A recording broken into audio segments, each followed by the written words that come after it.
En el siglo II, los cristianos ya son una minoría considerable en Roma, quizás varios miles de personas. La fe acepta nuevos adeptos constantemente y su mensaje llega a todos los rincones de la comunidad. Generalizando, el cristianismo original fue una religión de los pobres y de gente que no era parte del sistema. Todos los problemas sociales que enfrentaría un pobre en una gran ciudad eran cosas en las que las organizaciones cristianas te ayudarían. No buscan un conflicto con el Estado. Y hay largos periodos durante los que las autoridades romanas no necesitan acosar a los cristianos. Pero una y otra vez, ambos frentes se enfrentan sobre un tema en particular. No es sobre qué creen los cristianos, sino sobre lo que se niegan a hacer. Encontraron en las demandas de la religión estatal tradicional del Imperio Romano cosas que no podían tolerar. Si le preguntabas a un romano, ¿en qué crees? ¿Crees en los dioses y que los sacrificios funcionan? Creo que te mirarían perplejos. Tenían una religión contractual, en la que debían dar regalos a los dioses y estos, a su vez, debían responder a tus plegarias. Hasta tenían una expresión para ello, do ut des, que significa, te doy para que tú des. La religión romana es clara. No ofrecer sacrificios traerá desastres a la ciudad. Con la religión no se jugaba, ni tampoco con los rituales. Pero para los cristianos es un hecho que los sacrificios son una blasfemia. Y la blasfemia es un pecado grave. Los cristianos ya no querían participar. Y por eso fue que Roma mató a sus cristianos.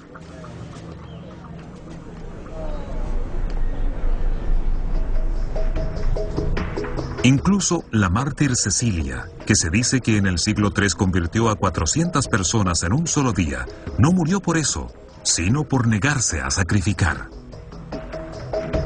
Sentenciada a morir decapitada, el verdugo hizo caer la espada en su cuello, pero no logró matarla con el golpe. A Cecilia le tomó 3 largos días morir. Bajo los emperadores paganos, hasta 1000 cristianos murieron en Roma. Nuestra percepción sobre ello fue nublada, ya que la mayoría de la historia fue escrita mucho más adelante por cristianos. Es tentador ver simplemente al Estado romano y su religión persiguiendo y acabando al cristianismo. Pero los romanos no lo ven de esa forma. El emperador Trajano escribió una carta a uno de sus gobernadores.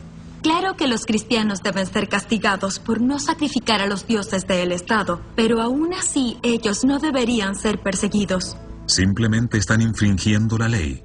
Para unos son mártires venerados y para otros simples criminales. Cuando los romanos deciden ejecutar a un creyente, ocupan una crucifixión, y no es porque quieran recordarle a la gente lo ocurrido con Jesús, sino porque es el método estándar de ejecutar. Hoy en día lo asociamos con la muerte de Jesús, pero mucho antes era un símbolo de lo poderoso que era el Estado romano. 100 años antes de la muerte de Jesús, los romanos crucificaron a 10.000 esclavos rebeldes a lo largo de la Vía Apia.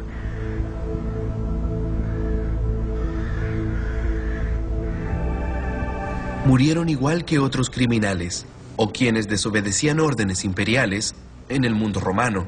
Puedes ver el problema como una persecución romana, pero para otros fue una forma de aplicar la ley y finalmente castigar. El Coliseo es quizás la mayor construcción de la antigua Roma. Y es una de las estructuras más reconocibles de la tierra. Por mucho tiempo se asoció con la persecución.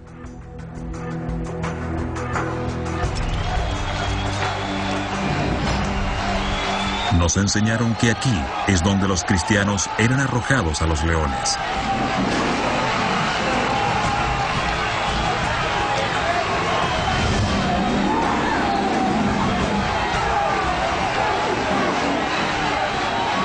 Pero probablemente fueron solo una mínima fracción de quienes murieron acá.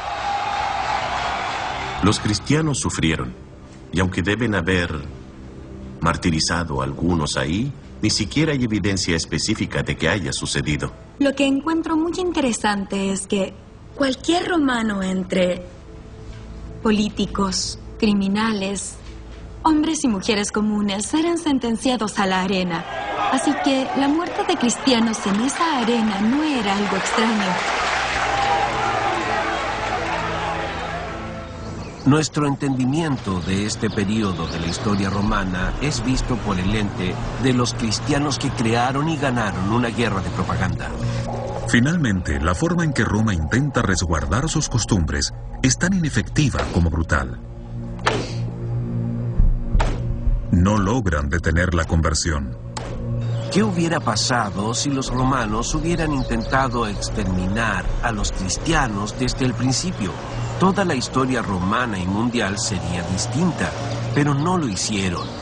La verdad es que las persecuciones fueron esporádicas y eventualmente llevaron a crear el culto a los mártires. Como todos saben, el culto a los mártires da mala reputación y eventualmente son los cristianos los que florecen y ganan esta guerra de propaganda. Generación tras generación se repite el ciclo. Roma ataca, crea mártires y los cristianos se vuelven más fuertes, siguen creciendo y organizándose. Llega el momento en que no son simplemente una molestia, sino una organización de gran apoyo y poder. Recién ahí la antigua élite pagana realmente intenta detenerlos, pero ya es tarde. En el siglo III, el cristianismo es aún un movimiento clandestino, pero donde otros cultos fallaron y desaparecieron, ellos prosperaron. Aunque su mensaje es místico, su gente es práctica. Estaban muy organizados. Los otros cultos misteriosos no tenían elementos que los cristianos adoptaron del comienzo como obispos. Tenían centros de adoración. Cada ciudad tenía su propio obispo que administraba al resto del clero. Eso era algo de lo que los otros cultos carecían. Estas son las catacumbas de San Calixto, un lugar donde la iglesia enterró a sus primeros líderes. En el tercer siglo aparecieron destacados personajes asumiendo poderosos cargos dentro de la iglesia. Era algo crucial, porque significa que el cristianismo también atrae a los miembros de la aristocracia y no solo a gente humilde. No solo a carpinteros, pastores, pescadores, esclavos y mujeres, sino también a grandes figuras de la sociedad romana. La fe se había esparcido por el imperio desde el este, pero ahora estaba escalando a través de la jerarquía de la sociedad romana. A la clase alta le atraían las ideas que planteaba el cristianismo, las filosóficas. Por la estructura social, ellos asumirían el liderazgo de la iglesia porque eran ricos y porque eran cultos. La iglesia solía ser pobre. Estos nuevos adeptos empezaron a cambiar eso con tierras y dinero. A su vez, ellos recibían algo más tangible que la promesa de una salvación. Obtuvieron poder. Durante el tercer siglo, los miembros de la nobleza ingresan en los altos cargos ecuménicos de la iglesia. En ella ven una alternativa, algo como una carrera alternativa, lejos de la política de las ciudades y lejos de los políticos de Roma. Puedes medir el estatus de un oficial romano por la cantidad de tierras que posee o las tropas que controla. Es el representante de su emperador. Por otra parte, un obispo obtiene su autoridad de su congregación. Alguien como Fabián, al igual que cualquier otro obispo de la época, era elegido para el cargo. Elegido por sus colegas, los obispos de otras ciudades, por el clero local y por la gente misma. Todos esos elementos eran necesarios e importantes para la elección de un obispo. Naturalmente, la jerarquía que se desarrolló se parece bastante a la sociedad romana. Los obispos eran como los magistrados de una ciudad. Los sacerdotes eran los senadores de esa ciudad y después viene la gente. Así que la pirámide de poder que vemos en la vida secular se imita en la iglesia. Personas como cualquiera de los importantes obispos que hay en esta tumba ayudaron bastante a establecer esa jerarquía. Mientras más los seguían, mucho más poderosos se volvían. Como la iglesia demanda que la fe gobierne cada aspecto de la vida de un creyente, ese poder es enorme. se concentra aún más en las manos de individuos claves, y no todos los obispos son iguales. Con el tiempo emerge una sola figura dominante. El obispo de Roma afirmaba ser superior a los obispos de otras ciudades, y eso claramente imitaba la estructura de la ciudad, con un emperador que proviene de Roma y ejerce el poder sobre otras ciudades. La idea se basa en gran parte al modelo de la administración romana. En el año 250 después de Cristo, el Imperio Romano tiene unos 60 millones de personas y alrededor de 1 millón de ellas son cristianos.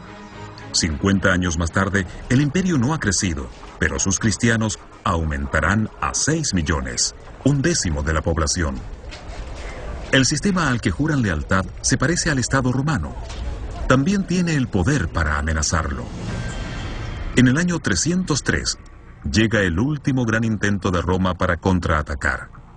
Se conoce como la Gran Persecución. Esta es la Piazza Navona, ahora una atracción turística.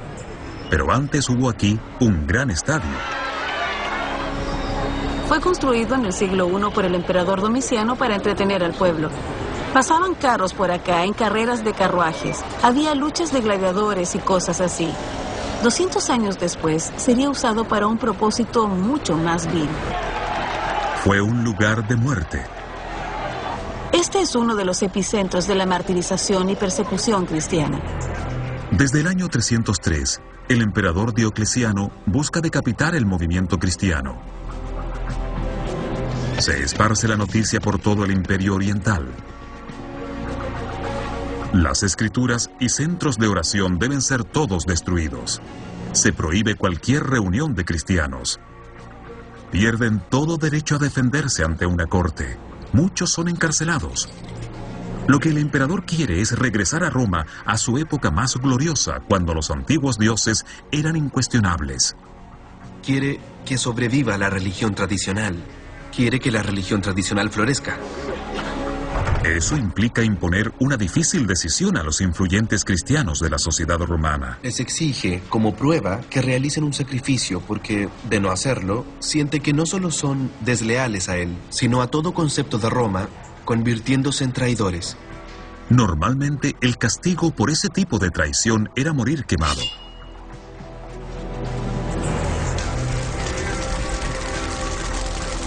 Diocleciano ordenó que se atrapara a todos los cristianos. Dirigió sus persecuciones a los miembros de la élite.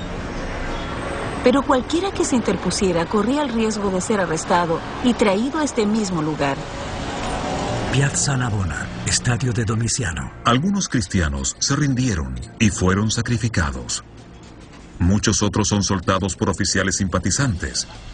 Los historiadores estiman que unas 5.000 personas murieron. Pero entre toda esa matanza, lo que es claro es que fue el último suspiro de una gran religión. Y no es el cristianismo el que muere, sino la religión antigua. Pronto, el Estado romano y la administración cristiana se fusionarán y serán uno.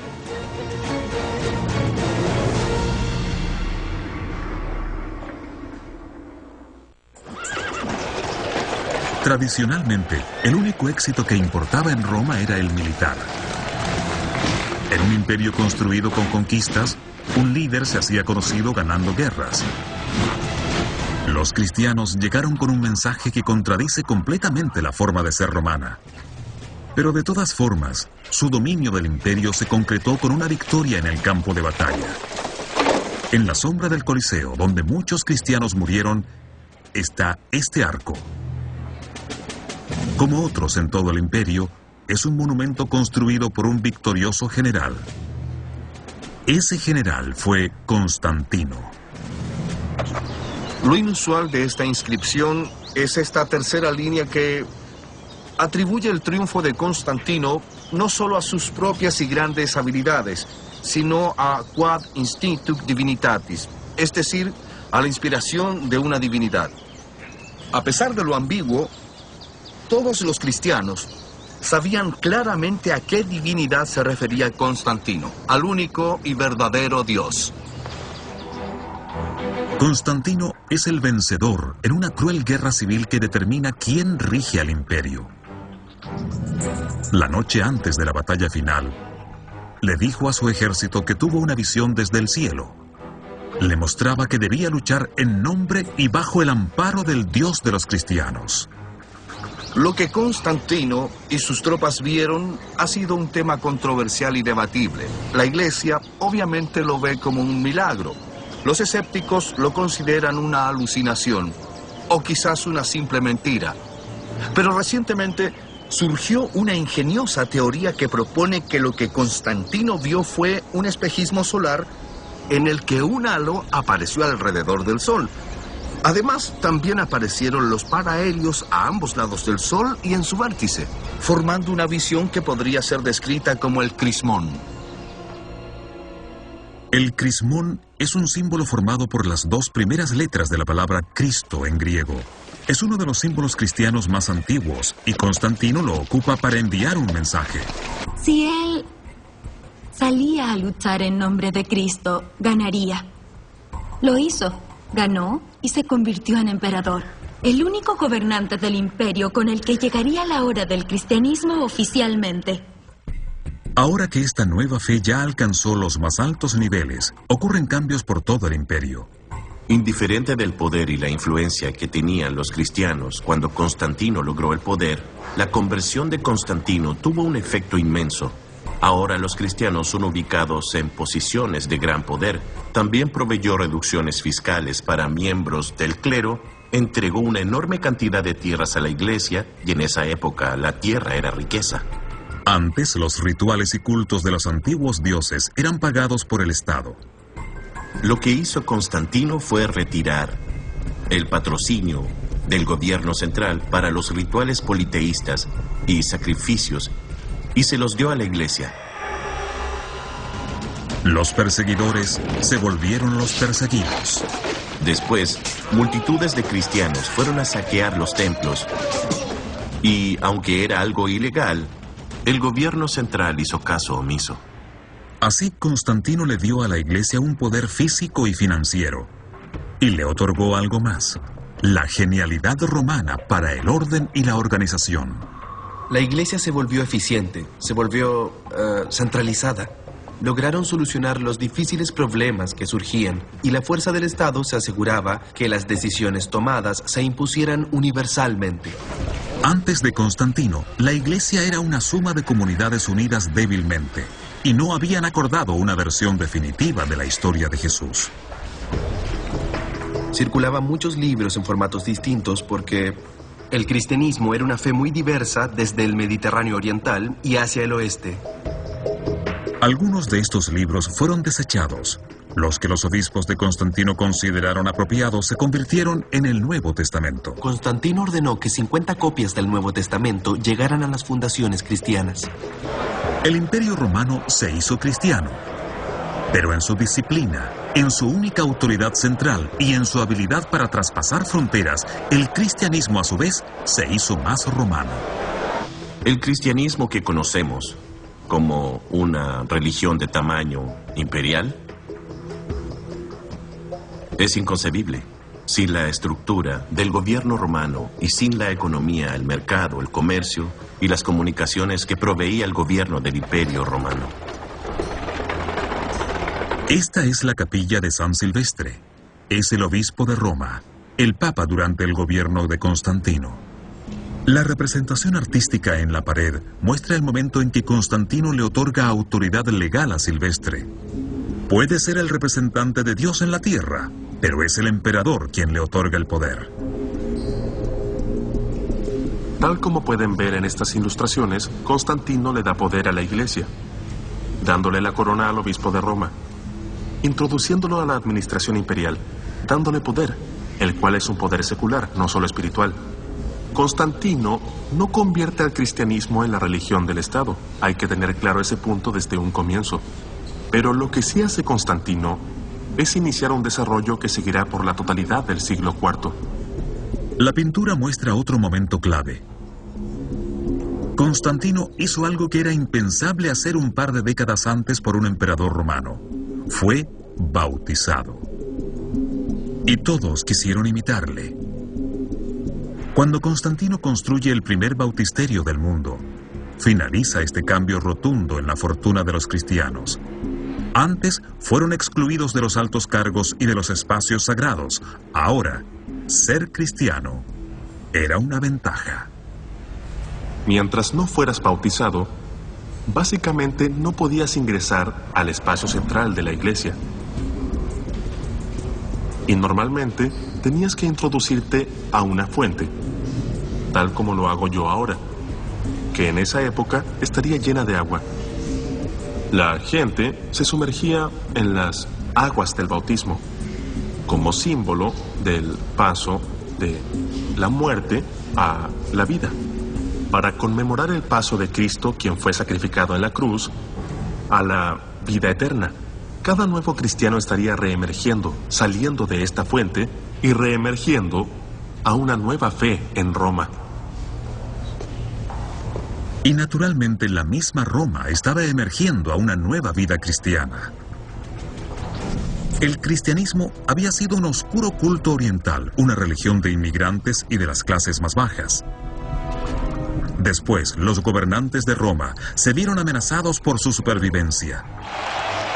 Pero a pesar de toda la crueldad, desconfianza y matanza de sus primeros años, las dos instituciones, el Estado romano y la Iglesia cristiana, se fusionaron. Aunque Pedro murió en las persecuciones de Nerón y enterraron su cuerpo entre tumbas paganas, su mensaje cristiano perduró. Tal como Constantino construyó la iglesia de Pedro sobre las ruinas de los edificios paganos, su imperio se convirtió en los cimientos para una fe mundial. Por 1700 años, las iglesias de esta ciudad se han mantenido como un símbolo de la religión cristiana. Hoy, más de 2.000 millones de devotos la siguen.